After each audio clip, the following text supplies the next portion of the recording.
Hi Year 7, welcome to your next lesson on the instruments of the orchestra. Today it's all about the Percussion Family, and I'm delighted to say that we've got Ed, our drum and percussion teacher at school, to guide you through the main orchestral percussion instruments. Now the Percussion Family is quite unusual because it doesn't have a set group of instruments that you will find in an orchestra. That will always change. And there's only one instrument which is always going to be there, and that's the timpani that you'll see in a minute. But after that, it's whatever the composer wants. Any crazy instruments or any normal instruments are used depending upon what the piece is. So as I said, I've got Ed for you here to guide you through the percussion section and to show you some of the main instruments in a really brilliant video. I hope you enjoy it. Hi guys, I'm Mr Dennis. I teach drums at school and percussion, and Mr Ratcliffe has asked me to go through some of the instruments of the orchestra with you. Now I'm going to focus on percussion, which is my specialty. Now, something to remember about percussion is that we've kind of got two families. We've got tuned percussion or pitched percussion and unpitched percussion. Tuned percussion, pitched percussion is instruments that hold a note. So we've got our C's and our G's and our B flats, everything in between. Whereas unpitched percussion doesn't hold a note. It can be, we can have high pitches and low pitches, but they're not a definite note. We don't have definite C's and definite G's. For instance, you'll all know what a tambourine is, yeah? Tambourine, unpitched. Right, I'm going to start here with the timpani. Timpani, timps, or sometimes referred to as kettle drums. Timps are actually one of my favourite things to play in the orchestra, or in the brass band, or whatever it might be. So this is two pedal timps, okay? Now they're called pedal timps because you probably can't quite see, but at the bottom of the timp, there's a pedal in which I can press and it changes the tune, changes the pitch of the drum. So, like so.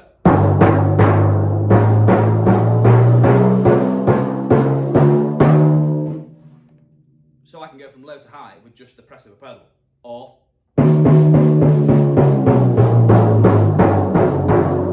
high to low, okay? Now, in the olden days, when Mr Ratcliffe was in his teens, these hadn't been invented yet, and there was a series of twisty turners all the way around, and that's how we changed the pitch of the drum. If you turned them clockwise, they'd tighten the skin and increase the pitch, or counterclockwise, they'd get lower, okay? So you had to do that in the middle of a piece of music. You'd have to be changing the note of these drums, which is quite hard to do mid-piece. So these pedal tips were invented a few years down the line, much easier, and it actually meant that composers could write much more interesting timp parts. Before the invention of pedal timps, it was very much kind of root fifth type parts for timpani players. It was quite boring, so much more interesting in more modern music. Right, let me play you a bit of timps.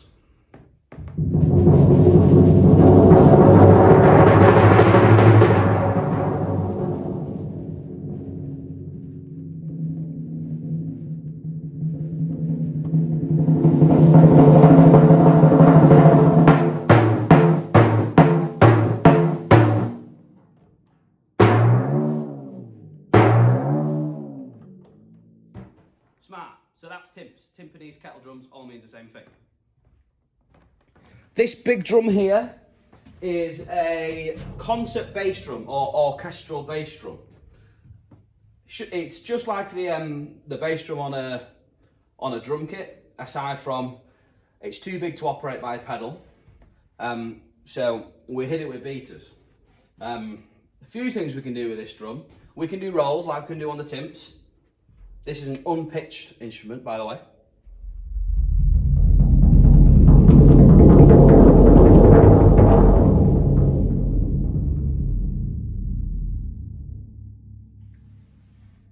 Yeah, or we can do big, loud bangs. Now, because this drum's so big, it's got quite a long ring to it, we actually tend to like climb onto this drum and dampen. I'm actually using my knee and my thigh to dampen the drum. So without my leg, long. With my leg, and I'm also going to put my hand on the back skin as well. You get a much shorter, more controlled sound. So for instance, if you were playing a march, you'd want a shorter sound.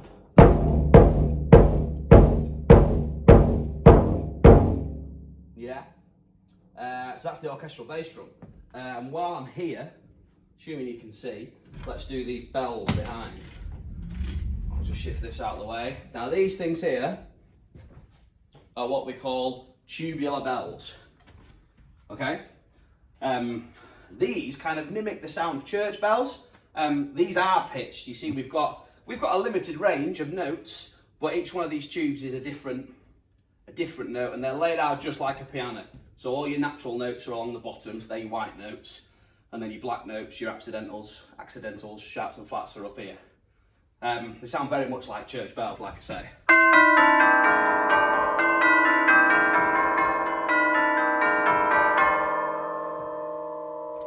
Yeah, again, I'm not sure if you can see, these have got a pedal on the bottom as well. So if I just hit a note, kind of rings, okay? But then I can press down on this pedal and all the tubes become free from the felts and they'll ring a lot longer. Yeah? Loads of Christmas tunes love the tubular bells. They also can be used in quite a spooky way. Like, I don't know, like the bells before you go to the hangman's noose.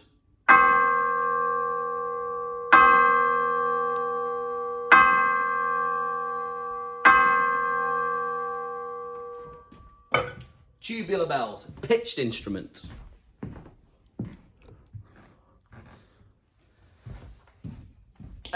This instrument here, this is your Glockenspiel. So metal keys, just like the vibraphone, but it's a smaller instrument. It's got a higher range of pitch. Sounds like this.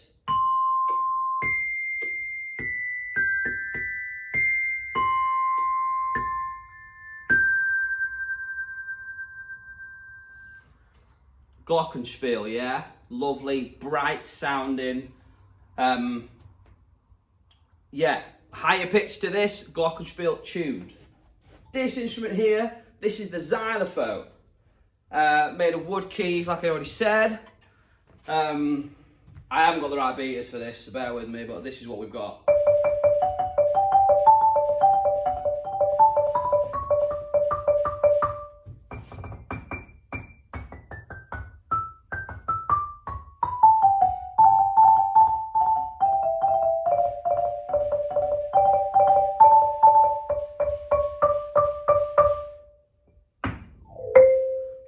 Can't really do a slide with these sticks. I know it's really quiet, but that's kind of, we use that a lot in orchestras. That kind of sound. You'll have heard that before. Xylophone, wooden keys, Glockenspiel, highest pitched metal keys, vibraphone, metal keys with the pedal. These are all tuned, all written in treble clef. Yeah, tuned percussion, these things. These three instruments here, these are the ones that everyone always gets confused, okay? These are all pitched instruments, they all have notes, definite notes. So let me hit you with the names. This one here is called the xylophone. The one with the wooden keys is your xylophone. The smallest instrument here, which has got the highest range of pitch, this is called your Glockenspiel, or sometimes just called a Glock. And then this one here, also made of metal keys, like the Glock, but this one is lower, has a lower pitch range than the Glock. This is called the Vibraphone, or sometimes just gets called Vibes. Okay?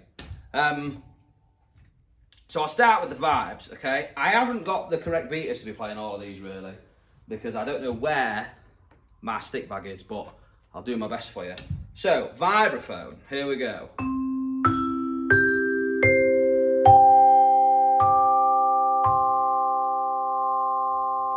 Really cool sound, this one. And a good feature about this instrument as well is, much like the Tubular Bells, there's a dampening pedal, okay? So if I play without, I won't have my foot on the pedal, sounds like this.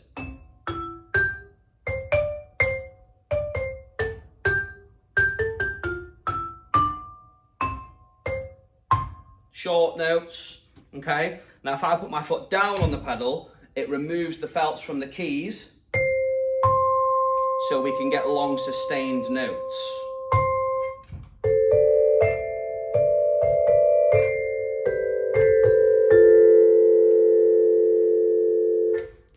Another cool feature of this instrument is, I'm not sure if you can quite see, but under each note there's a resonating tube, and inside the tube there's little turners, okay? And we can set those turners to spin while we play, and it creates this whirling sound, which I can't demonstrate to you right now because I don't know where the power supply is for this, but it almost sounds like a Leslie cabinet kind of sound, whirring sound. So yeah, this is the Vibraphone.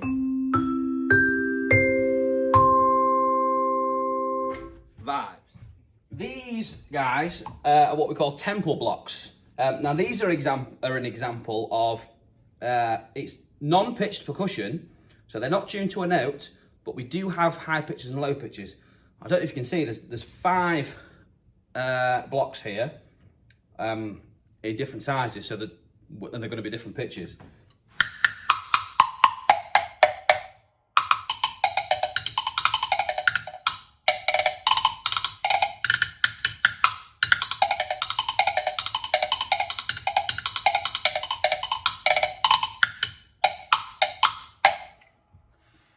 Not tuned to actual notes, but we do have a range of pitches. These aren't the best beaters, I'm just using drumsticks at the moment. It's all I've got. But yeah, they're tempo blocks. So this is a fun one. This thing here is called a tam-tam, and it's essentially just a big old cymbal, really big and really thick as well. You take a lot of energy. Nice and loud, it's fun to play.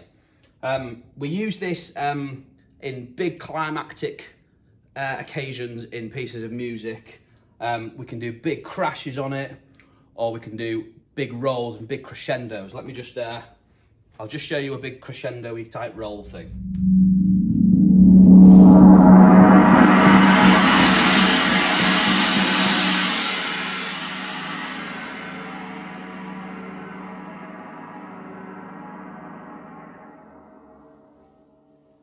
Really big, really loud sound. Now, so that's the kind of roll situation. If we want a big kind of instant crash to mark something in the music, a big downbeat where the whole band plays a big major chord, maybe, as an example, we can't just hit this because there'll actually be a delayed reaction because it's so big. We have to warm it up first, and so this is what I mean. As soon as you even give the lightest touch to this cymbal, it starts to wash and the noise starts to build. Okay, so we have to kind of get it going before we get that big instant crash sound. So I'll show you an example.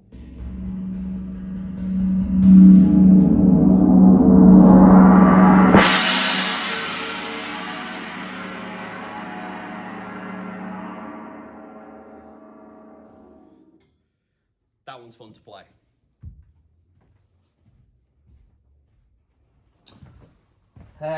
Sorry, some of these angles are a bit weird, guys. We're actually all packed up here because we're not rehearsing at the moment. So I know I chopped my head off on the last one. This is a mark tree or a set of wind chimes.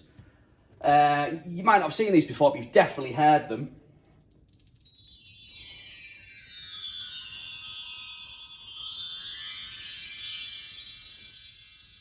Again, not pitched, it's an unpitched instrument, but obviously the littler bars are higher pitched than the long ones.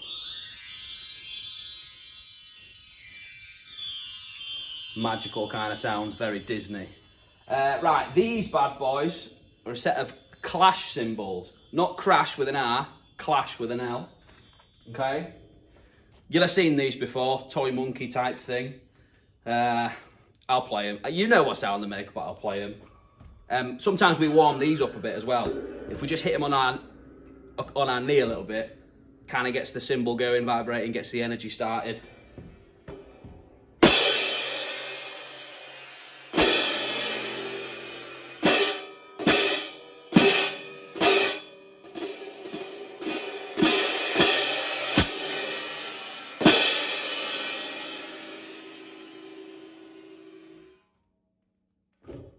Clash cymbals. Right, and we'll finish up over here. This is our corner with all our toys and tricks. So I'll just show you, all of these are going to be unpitched instruments. Okay, oh, this is kind of a cool thing. Ugh. This is a bell tree.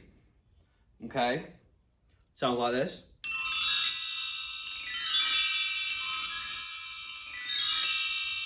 Magical, mysterious. Okay, yes, the bells, that one is lower than that one at the bottom, but they're not tuned to a note, so it's definitely an unpitched instrument. What else have we got down here? Tambourines, rock and roll tambourine, yeah, that doesn't have a skin.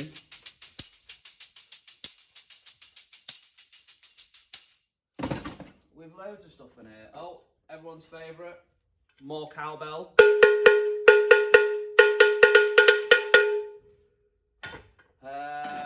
What else can I find you? What's in this box here? Oh yeah, sleigh bells.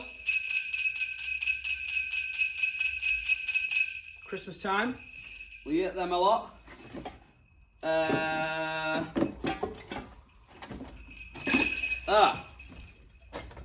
So lots of whistles.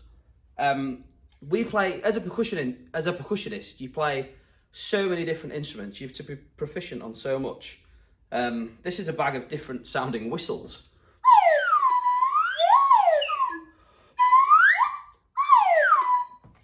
Yeah, that's the same thing. What we got here? Oh, a siren. I'm not sure that's working. We might have broke that. Whoops. What else have we got? What's this thing? Bird call. Sounds like an owl. Oh, it's a dove and pigeon call, actually. You do have to use these things in pieces sometimes. Oh, I wonder if this one's working. No, we must have knackered that one as well. What else have we got here? This is a cuckoo call.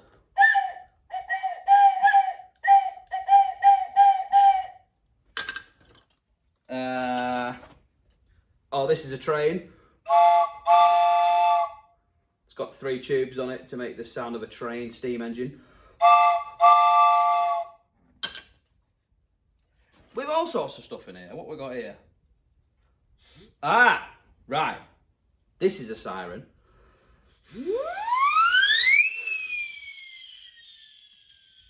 That's what these are meant to do, but I think we've broken the mechanisms. That's a cool instrument.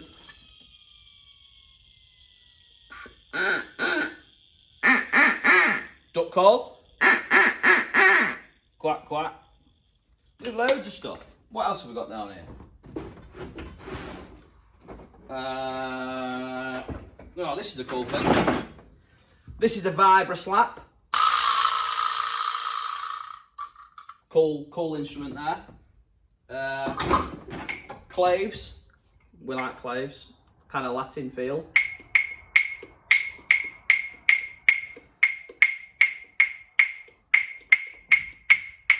They're cool.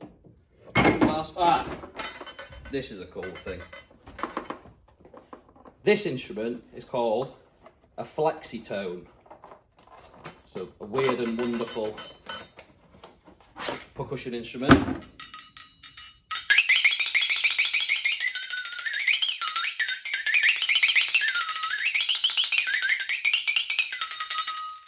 That's a cool thing. Pretty specialist, but it does get used. It does get used. What else have we got in here?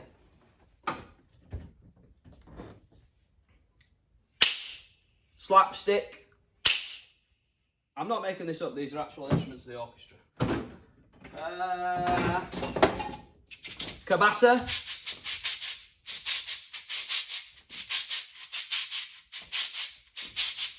Kind of Latin thing going down again. You know what that is. Yeah, oh, let me show you this one. This is a guiro.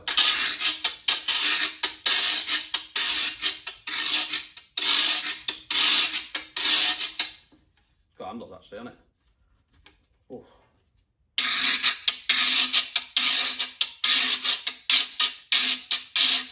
Latin kind of feel again. West Side Story vibes. This is a ratchet. You can get spinny ratchets like they used to take to the football in the olden days, but this is much easier. You can clip this to anything, and all you have to do is turn this handle,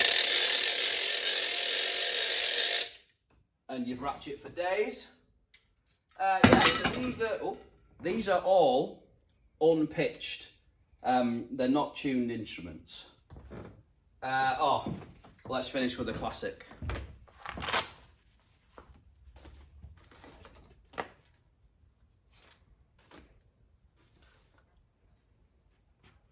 The triangle.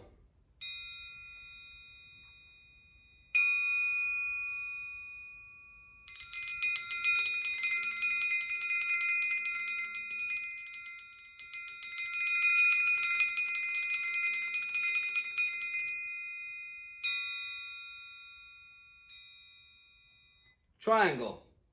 So there you have it. Instruments of the orchestra, percussion, tuned percussion, unpitched percussion. Cheers guys, see you later. So there we have it. That's the percussion family, on the main instruments anyway. If we were going to count all of the percussion instruments, we would have hundreds and hundreds, literally that many. So what I'd like you to do, I'll have put this into the chat box, but what I'd like you to do is to make me a big list of the percussion instruments that you've seen, and also any others that you can research, or maybe some from this picture here. And I want you to group them into two columns. The first column is tuned, so T-U-N-E-D, and the second one is untuned, so U-N-T-U-N-E-D. So tuned instruments, as Ed explained, are ones that you can actually play a tune on, ones that you can play different notes, like a C and a D and an F. But untuned ones are ones that just make a sound, and I want you to try and differentiate between the two with a bit of research. So an A4 piece of paper, split it into two columns, and then do me a list of those, and that will go into your work later. Thanks a lot. Have a good day.